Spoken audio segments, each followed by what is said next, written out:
Today is the 30th of April, 2021. I'm 22 years old and I'm about to do something that's slightly terrifying, but mostly very exciting. Lately, I found myself in a constant state of waiting. Waiting for the pandemic to be over, waiting for my mental health to get better, really just waiting to live my life. And in parallel, I feel like I've been stuck in the past, feeling super nostalgic about past memories, really missing my friends that I haven't seen in so long. But I'm done waiting. I'm done going back and forth between the past and the future. I want to live right now in the present. So I took some COVID tests, just got my COVID test done, but honestly, I didn't leave the house in like months, so it's probably gonna be negative.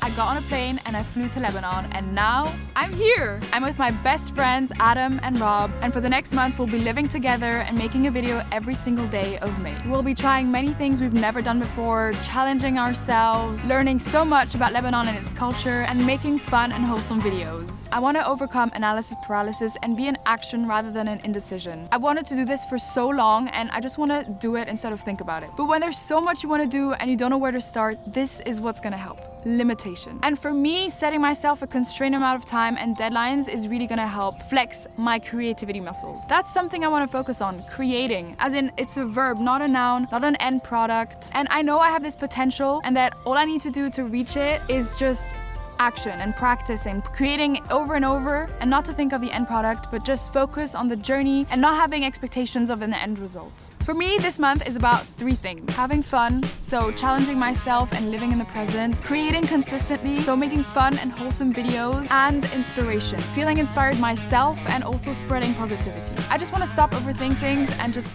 literally go with the flow, pun intended. Life is short, you guys. We often just take it too seriously and we forget to actually live it. So that's what we're gonna be doing. Stay tuned for this epic month of videos. Subscribe down below and follow my friends as well. It's gonna be insane and I'm so excited. See you tomorrow. Such a short